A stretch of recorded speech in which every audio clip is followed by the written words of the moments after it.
Grand Admiral Vorex surveyed the sprawling armada before him, gazing through the panoramic viewport of the Dominion flagship Eternal Conquest. The 2,000 warships, the pride of the Erethian coalition, were arranged in flawless battle formation. Sleek destroyers, imposing dreadnoughts, and nimble frigates sparkled against the backdrop of distant stars, their weapon systems ready, engines humming with barely restrained power. "Magnificent, isn't it?" he rumbled, mandibles clicking in satisfaction. "This is the largest fleet assembled since the Vorlian Rebellion." Commander Ryan Mitchell, his second-in-command, gave a stiff nod beside him. "Yes, Admiral, though I still question whether such an extensive show of force is really necessary for a single species." Vorex let out a sound that was somewhere between a laugh and a gurgle. "Ah, Mitchell, always the pragmatist. That's exactly why I keep you around." He slapped her exoskeletal shoulder with enough force to make her stumble. "But clearly, you haven't reviewed the intelligence reports closely enough." "With all due respect, sir, I've studied them exhaustively." "Then you should know," Vorex said, his voice lowering with a hint of gravitas, "that these humans have wiped out 3 of our scouting parties. 3, with no survivors, no debris, nothing, just poof." He expanded his breathing sacs dramatically. "Gone." Mitchell's facial ridges tightened in skepticism. "Those were automated probes, sir. Perhaps there was a technical malfunction in the exact same region 3 times. Vorex snorted, releasing a puff of violet vapor. "The Council didn't assemble the Grand Fleet because of technical malfunctions, Commander. Around them, officers of various species, some scaled, some furred, some with too many limbs or not enough, worked diligently, monitoring screens and manipulating controls. The air was thick with tension, the faint scent of chemical anxiety drifting from at least 4 different biological classifications." "Strategic analysis is complete, Admiral," Lieutenant Blake Armstrong, their 6-armed tactical officer, announced. "Human territory appears minimally defended. Their outposts have rudimentary shielding and long-range scans detect only scattered patrol vessels. Nothing that could possibly challenge our armada. See, Mitchell?" Vorex's voice dripped with sarcasm. "The humans are either supremely confident or supremely stupid." "Probably the latter," Mitchell said, voice dry. "Or perhaps they're hiding something." Vorex waved a dismissive appendage. "Always so suspicious. What could they possibly be hiding from 2,000 warships?" Just then, a sharp trill from the communications station interrupted their conversation. Officer Derek Green, antenna twitching nervously, turned toward the command platform. "Admiral, we're detecting an approaching vessel. Peace. It's just 1 ship, sir. 1. Vorex's neck frills expanded in amusement. "Display it." The main view screen shifted to show a sleek, dark vessel gliding steadily toward them. It was remarkably small, even compared to their medium-class cruisers, perhaps a tenth the size of the Eternal Conquest. Laughter erupted across the bridge, a chorus of mirth from various species.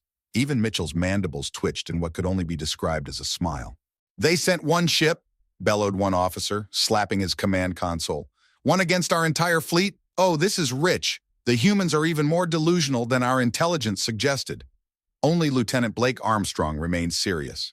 His compound eyes narrowed, his data scrolling across his station. "Sir, I'm not detecting any weapon signatures, engine emissions, or anything really. It's just there." Vorex's laughter died instantly. "What do you mean, just there? Every ship has emissions." "Not this one, sir," Armstrong replied. "And it's transmitting a message on all frequencies. Audio only." "Well, let's hear what these lunatics have to say before we obliterate them," Vorex said. "Put it through." The bridge fell silent as a calm, almost cheerful human voice filled the command center. "Greetings, Erethian Coalition Fleet. This is Captain Olivia Parker of the Earth vessel Diplomatic Solution. We noticed you've brought quite the welcoming committee. How flattering. We were hoping for a conversation, a friendly chat, you know. No need for all these guns, but hey, if that's how you prefer to negotiate, we can work with that too. Standing by for your response." Vorex stared at the view screen, mandibles hanging slack with disbelief. "Sir," Mitchell prompted. "They named their ship Diplomatic Solution," he finally managed. "Yes, sir, and they want a friendly chat, apparently." Vorex swiveled his eye stalk to regard his second-in-command. "Well, Commander Mitchell, it seems today might just turn out to be very interesting after all. First contact." "Scan that vessel again, Admiral," Vorex demanded, drumming his claws against the armrest of his command chair. There has to be something we're missing. Lieutenant Derek Green's 6 arms worked furiously across multiple control surfaces. I've run every scan in our arsenal, sir. Gravitational, quantum, subspace, dimensional, nothing. It's as if the ship is just a shell. That's impossible, Mitchell interjected. No ship can operate without power signatures. Vorex leaned forward, his massive frame casting shadows across the command platform. Could it be some kind of projection? A hologram to distract us while their real fleet maneuvers elsewhere? Our sensor array covers 70 light years in all directions, Admiral, Green reported, his antenna still quivering. If there were other ships approaching, we'd know. The human vessel remained motionless against the star field, its sleek obsidian hull absorbing light rather than reflecting it. There were no running lights, no visible propulsion system, and no weapon ports. Just smooth, uninterrupted darkness, vaguely teardrop-shaped. They're hailing us again, sir, Green announced. Vorex flared his neck frills. Patch them through, visual this time. I want to see these creatures. The main view screen flickered, and a human female appeared. She had copper-colored fur, her head shaved and tightly pulled back, and wore a simple dark uniform with minimal insignia.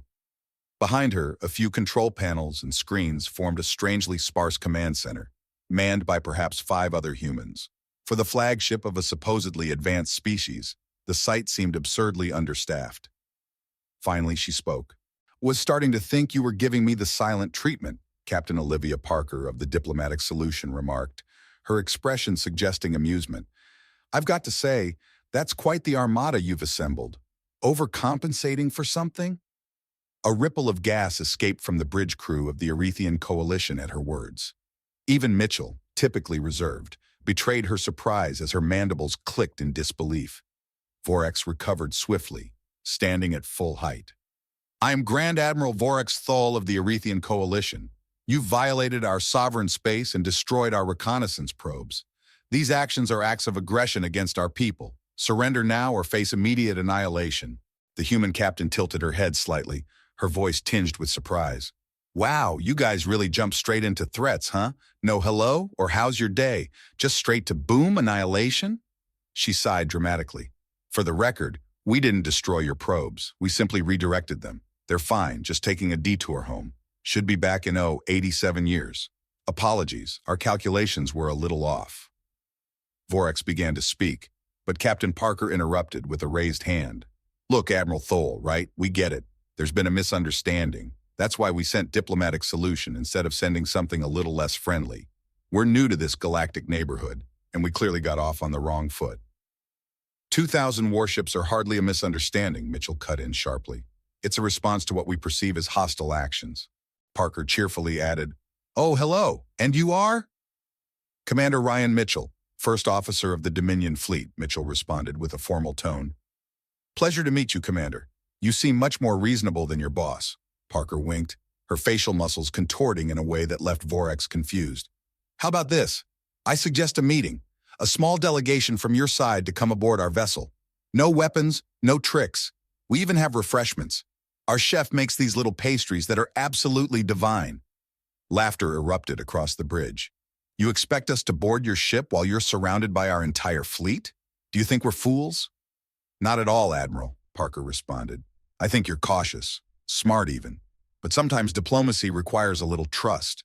Mitchell leaned in closer to Vorex, lowering her voice.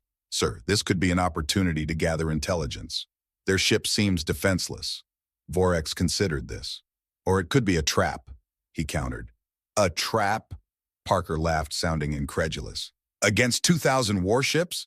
What exactly do you think one little diplomatic vessel is going to do? That was the real question, wasn't it? What could one vessel possibly do? Very well, Captain, Vorex decided suddenly. Commander Mitchell will lead a delegation to your ship.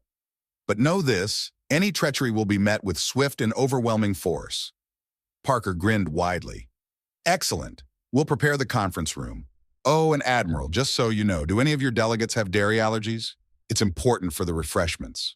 Commander Mitchell's shuttle approached the human ship with extreme caution, flanked by 4 elite security officers, each from a different species of the Erethian Coalition, each armed with concealed weapons despite the agreement of no weapons. The closer they drew to the diplomatic solution, the more unsettling it became. "It's absorbing our scanning beams," muttered Security Chief Troy Foster, a stocky Zyrexian whose scales changed color according to his mood. Currently, he radiated an anxious yellow-green. "Feels like they're just disappearing into it."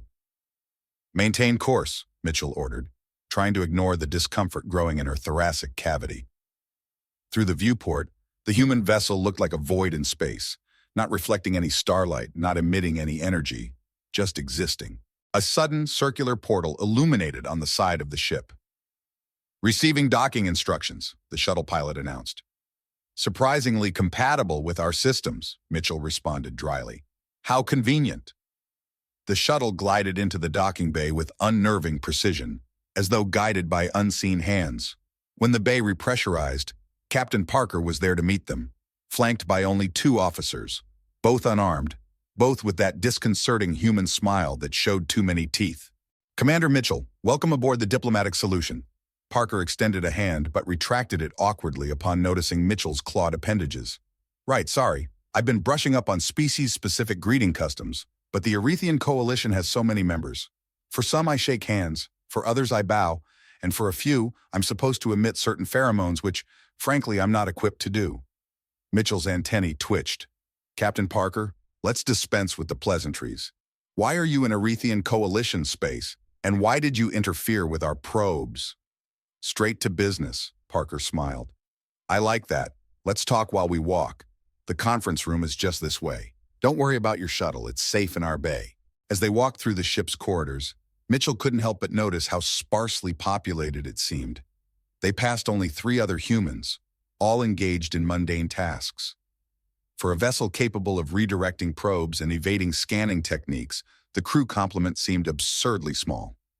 "To answer your question," Parker continued cheerfully, "we're here because we're explorers. Humanity has this whole thing about exploring places we maybe shouldn't. As for your probes, they were scanning planets we've set up research outposts on, nothing major. Just scientific monitoring stations. We figured redirecting them was a little less provocative than destroying them. You consider entering Arethian Coalition territory and tampering with our surveillance equipment to be non-provocative?" Security Chief Troy Foster scoffed. "Well, when you put it like that," Parker shrugged and opened a door to reveal a spacious conference room. A large table was laden with colorful food and drink. "But in our defense, we didn't know it was your territory. There were no markers, no beacons, no trespassing signs. How are we supposed to know?" Mitchell clicked her mandibles in frustration. "The Arethian Coalition has controlled this sector for 14,000 cycles." Parker furrowed her brow. "Is that like years? Because humans have only been spacefaring for about 300 years, so yeah, we kind of missed the memo." One of Mitchell's officers leaned closer. "Commander, I believe they may genuinely be ignorant of galactic protocol, or they're pretending to be," Mitchell muttered under her breath, before raising her voice to address the human captain. "Captain Parker, your presence here with just 1 ship suggests either supreme confidence or supreme foolishness." Parker grinned and casually pulled out a chair at the head of the table. "Maybe a little bit of both. Please sit. Try the canapes, they're spectacular. Then we can talk about why your admiral felt the need to bring enough firepower to glass an entire solar system just to say hello." Mitchell ignored the plate of colorful confections offered to her, her tone cold. "The Arethian Coalition has encountered 47 distinct civilizations in its history, 38 of which joined willingly, 6 were deemed too primitive for contact and placed under observation, and 3—" She paused, her mandibles tightening. "3 chose conflict." Parker raised an eyebrow. "And how did that work out for them?" she asked, her tone casual, though her eyes were suddenly sharp. "They no longer exist," Security Chief Troy Foster stated flatly. Parker nodded slowly, a hint of acknowledgement in her gaze. "Good thing we chose the diplomatic option then, huh?" The tension in the room thickened as Mitchell leaned forward. "Captain Parker, let me be direct. Your vessel defies our scanning capabilities. You claim to have merely redirected our probes, which would require technology far beyond what your species should possess after just 3 centuries of space travel. And most concerning of all, you appear entirely unconcerned about facing our armada with just 1 ship. These contradictions demand an explanation." "Fair enough," Parker said, tapping a small device on her wrist. The lights in the room dimmed, and a holographic display materialized above the table. It showed a real-time representation of the Erethian coalition fleet outside. Your fleet is impressive, Commander, truly. 2,114 vessels, to be exact, with approximately 800,000 crew members from 23 different species. Mitchell's antenna twitched, a surge of alarm washing over her. The precise knowledge of their fleet numbers was disturbing. However, Parker continued, manipulating the hologram with casual gestures, you've arranged your ships in a formation that leaves significant tactical vulnerabilities. Here, here, and here. Red points of light illuminated sections of the fleet. Preposterous, barked Luke Jensen, his voice booming. That's the Crothar defense sphere, the most impenetrable formation in galactic warfare. Maybe against conventional attacks, Parker agreed, her smile sympathetic. But humans don't really do conventional. With another flick of her fingers, the hologram shifted, displaying what appeared to be the internal schematics of the Eternal Conquest, Vorex's flagship. Every deck, every system, every power conduit laid bare. What is this? Mitchell demanded, rising to her feet. How did you obtain these specifications? We didn't obtain them, Parker replied, looking almost apologetic. We scanned your ships when we arrived. Pretty standard procedure for us. Mitchell's junior officer, a Zalathian with translucent skin that had turned ashen, whispered, Commander, that should be impossible. Our shields block all known forms of scanning technology. All known to you, perhaps, Parker interjected, her hearing evidently more acute than they'd realized. Humanity took some unusual evolutionary paths with our technology. While you folks were busy perfecting bigger guns and stronger shields, we went a different route. She tapped her wrist device again, and the hologram shifted to show thousands of microscopic machines. Billions, in fact. Some designed for scanning, some for communication, and others for different functions. We seeded your fleet with them the moment we entered the system. Mitchell's exoskeleton constricted in shock. You infected our ships? Infected? Parker wrinkled her nose. Sounds so negative. Let's say we extended our awareness into your vessels. Don't worry, they're completely benign. Unless, of course, they're not. The implications were staggering. If the humans could deploy undetectable nanomachines throughout their fleet, what else were they capable of? That still doesn't explain how your ship remains invisible to our scans, Mitchell pressed, trying to regain control of the conversation. Oh, that? Parker waved dismissively. The diplomatic solution isn't actually a ship in the conventional sense. It's more like a localized space-time bubble. The actual ship exists partially in a different dimensional plane. What you're seeing is just the intersection point. Security Chief Luke Jensen's scales shifted to a pale blue, his expression one of disbelief. That's beyond theoretical physics. Even the most advanced Erethian Coalition scientists have only postulated such technology. Yeah, we had a breakthrough about 70 years ago, Parker shrugged, as if discussing a minor cooking innovation. Happy accident, really. A researcher was trying to develop better coffee storage to maintain optimal freshness. And well, one thing led to another. Suddenly we were folding space-time. Mitchell's response was flat. No, we do not know how that goes. Another officer, a Elorian with crystalline features, spoke up. I'm detecting unusual energy fluctuations throughout our fleet. Subtle, but growing. Parker leaned back, her expression suddenly serious. That would be your admiral getting impatient and preparing weapon systems. Not very diplomatic of him, I must say. Mitchell began to ask how she could possibly know, but Parker tapped her wrist device again. The hologram shifted to show energy building in the weapons arrays of multiple Erethian Coalition vessels. He's planning to open fire in approximately 3 minutes. Apparently your meeting with me is taking too long, and he's decided that I must be, what was the phrase? Yes, mentally dominating Commander Mitchell with primitive human mind control techniques.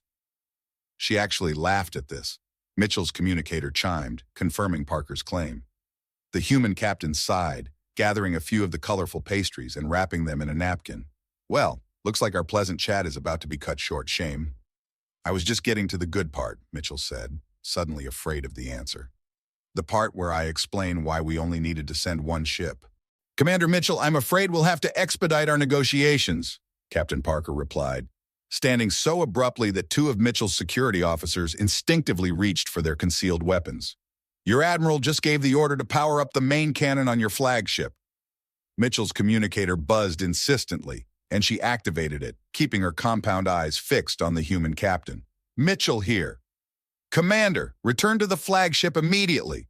Admiral Corbin's voice boomed through the device. These humans are stalling while their reinforcements arrive. Parker rolled her eyes dramatically. There are no reinforcements, Admiral, she called out, somehow projecting her voice through Mitchell's communicator. As I've been trying to explain to your delegation, we only needed one ship. A moment of stunned silence followed before Corbin's outraged voice returned. How are you accessing this secure channel? What trickery is this? It's not trickery, it's technology, Parker replied, her tone exaggeratedly patient.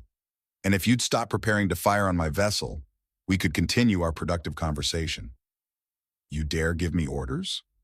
Corbin's voice now carried the resonant tone Mitchell recognized as his pre-battle speech.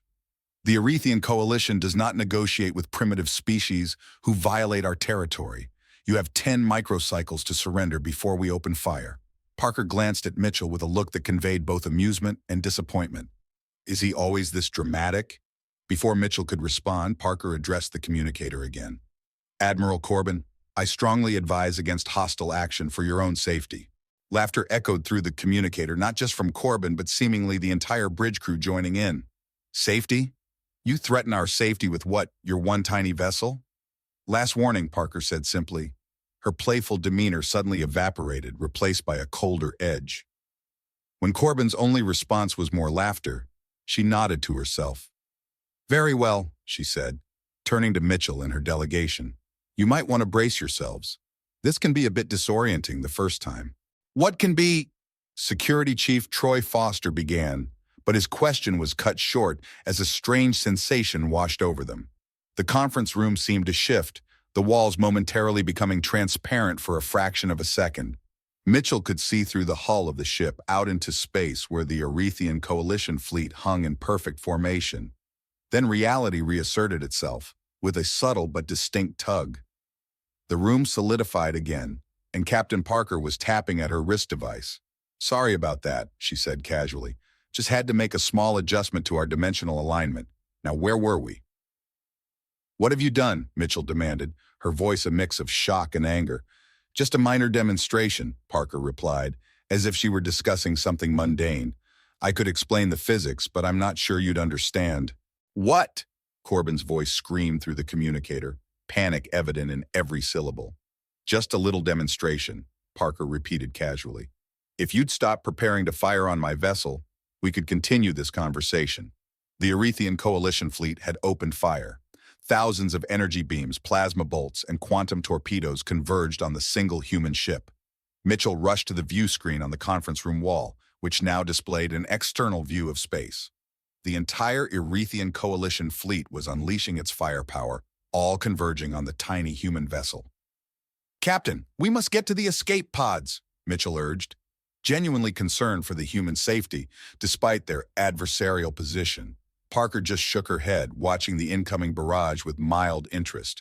That won't be necessary, Commander. The torrent of weaponry reached them and vanished. Not deflected by shields, not absorbed by defense systems. Just gone, as if the attack had simply ceased to exist the moment it reached the human ship's perimeter. What? Stammered Luke Jensen, his scales shifting through colors so rapidly they became a blur. Dimensional shifting, Parker explained, as if discussing something as simple as the refreshments on the table. The attacks are passing through the space we technically occupy. But since we're partially phased into another dimensional plane, they don't actually hit us. It's like, she paused, searching for an analogy. It's like trying to punch a hologram.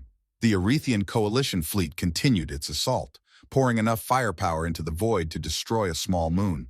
All for nothing. Now, I think it's time for us to respond, Parker said, her tone businesslike. Nothing too dramatic, just enough to make our point. She tapped a complex sequence into her wrist device. For a moment, nothing seemed to happen. Then, one by one, every vessel in the Erethian Coalition fleet went dark. Weapon systems powered down, engines deactivated. Even life support systems dimmed to emergency levels. Nanites, Parker explained, noting Mitchell's shocked expression. Remember those billions of microscopic machines I mentioned? They've just initiated a temporary systems override of your fleet. Don't worry. Life support will remain at sustainable levels, and we've left communication systems operational. We're not monsters. Admiral Corbin's voice came through again, now trembling with a mixture of rage and fear. What is the meaning of this? What are your demands? Demands? Parker laughed, an oddly musical sound. Admiral, we don't want anything from you. We're not conquerors or invaders. We're explorers, researchers, diplomats. We came to say hello, and you responded by bringing a war fleet. You've crippled 2,000 warships, Corbin said, disbelief in his voice. Temporarily, Parker corrected. Consider it a timeout. It's a chance for everyone to calm down and reconsider their approach to first contact protocols. She turned to Mitchell, her expression softening. Commander, I believe you're starting to understand what we're trying to communicate here. Mitchell's antenna drooped slightly in acknowledgement. That humanity is far more advanced than we anticipated. No, Parker said, shaking her head. That bigger isn't always better. That diplomacy should be the first option, not the last resort. She gestured to the paralyzed fleet on the view screen. And most importantly, sometimes just one ship is enough. Well, this is awkward, Captain Parker remarked, leaning against the conference table. The view screen displayed Admiral Corbin's bridge, where officers scrambled frantically between darkened consoles. The chaos was a sharp contrast to the unnerving stillness of the human vessel in the void. Mitchell's mind raced, tactical procedures clashing with the overwhelming reality she faced. The Arethian Coalition, the most powerful military force spanning 12 sectors of space, had been neutralized by a single human ship without a single shot fired or any visible weaponry. How many ships do you truly have? Mitchell finally asked, her voice betraying the urgency of the moment. Parker smiled, but this time the expression lacked the usual playful edge. Honestly, not many by your standards. Maybe a few hundred at most. We're not really a militaristic species. That's hard to believe, muttered Luke Jensen, his scales shifting to an uncertain gray. I know how it appears, Parker acknowledged, her tone steady. But the diplomatic solution is exactly what it claims to be. A vessel designed to avert conflict by demonstrating that resistance is futile. Mitchell's mandibles clicked rapidly, an involuntary response to the new information, akin to nervous laughter. I prefer to think of it as skipping straight past the unnecessary destruction part of first contact, Parker replied, unfazed. History taught us that the hard way. Parker gestured, and the holographic display shifted. The images it revealed were unsettling. Humans fighting humans. At first, with basic weapons and minimal protection, but escalating into scenes of devastation on a planetary scale. We almost wiped ourselves out 3 times, Parker's tone grew somber. The last time, the choice was clear. Evolve or perish. We chose to evolve. Into what exactly? Mitchell asked. Her curiosity piqued, though she wasn't sure she wanted to hear the answer. Before Parker could respond, Admiral Corbin's voice boomed through the communicator once again, now laced with barely contained fury. Commander Mitchell, return to the flagship immediately. Further communication with the humans is suspended pending review by the High Council. Parker raised an eyebrow, her lips curling into a faint smile. Still giving orders from a powerless ship? Your admiral certainly has a flair for consistency. She tapped her wrist device once more. Admiral Corbin, I've restored basic propulsion to your shuttle system so that Commander Mitchell may return. As a gesture of good faith, I am also gradually restoring non-weapon systems across your fleet. Full functionality should be restored in 6 hours. 6 hours? Corbin sputtered, disbelief in his voice. You expect the entire Arethian Coalition armada to drift helplessly for 6 hours? Would you prefer 12? Parker countered smoothly. The reset process takes time. If you want to avoid catastrophic system failures, or worse, your antimatter containment fields destabilizing during the reboot, then I suggest patience. The sudden silence that followed was telling. Even Corbin's overwhelming arrogance faltered in the face of antimatter containment. Mitchell rose from her seat, signaling to her delegation to prepare for departure. Captain Parker, you've given us much to reconsider. That was the goal, Parker replied, standing with an easy grace. Oh, before you go, she added, retrieving a small crystalline cube from her pocket and offering it to Mitchell. Our contact information, cultural database, historical records, and scientific exchange proposals. You know, the standard Let's Be Friends package we were hoping to present before all the weapons came out. Mitchell hesitated for a moment before accepting the cube. You still wish to pursue diplomatic relations after everything that's happened? After everything? Parker repeated with a soft smile. Of course. We've been where you are, stuck in the phase where the biggest guns make the rules. It's natural for many intelligent species, but there's so much more beyond that. She gestured toward the window where distant stars flickered against the endless void. The universe is vast, Commander. Far too vast for any one species to fully comprehend alone. Together, though, the knowledge we could share, the discoveries we could make, that's worth more than all the conquered territories in existence. As Mitchell led her delegation back toward the shuttle bay, she found herself unexpectedly moved by the human's words. The millennia of Erethian coalition doctrine about species dominance, about military superiority, now seemed strangely archaic, even childish. "What will you tell the Admiral?" Luke Jensen asked softly as they boarded the shuttle. "The truth," Mitchell replied without hesitation, "that humanity possesses technology beyond our understanding, that they could have destroyed our fleet, but chose not to, and that perhaps the High Council should seriously consider their offer for diplomatic relations." "They will not be pleased," Luke Jensen observed quietly. "No," Mitchell agreed, her tone heavy.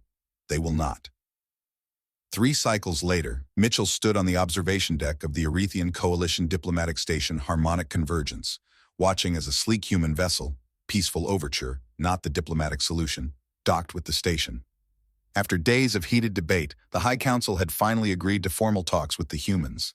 Admiral Corbin appeared beside her, looking unusually subdued. His demotion had been surprisingly mild, a reflection of his political connections more than his tactical skill. "Cautious," Mitchell corrected, her gaze fixed on the human vessel. "As we all should be." They humiliated the Erethian coalition armada.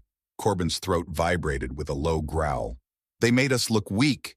They showed us what true strength looks like," Mitchell countered, her voice calm but firm. "The strength to hold back when you have every advantage. The wisdom to offer peace when war would be easier." Corbin snorted dismissively. "You sound like you've been reading their cultural database." "I have," Mitchell admitted. "Extensively. Their history is enlightening. They call it the Great Transition, the period when they evolved beyond using their technological capabilities for destruction." "And what did they transition into?" Corbin asked, echoing the very question Mitchell had asked Captain Parker.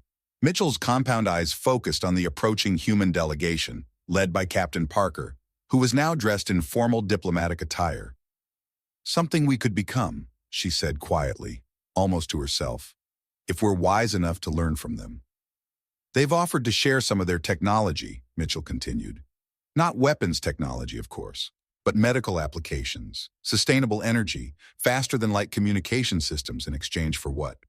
"Stories," Mitchell said softly, her mandibles clicking in contemplation. Forming the closest approximation of a human smile that her physiology allowed, Mitchell reflected on the human perspective of diplomacy. Music, philosophy, what they want is our perspectives, our experiences, our understanding of the universe.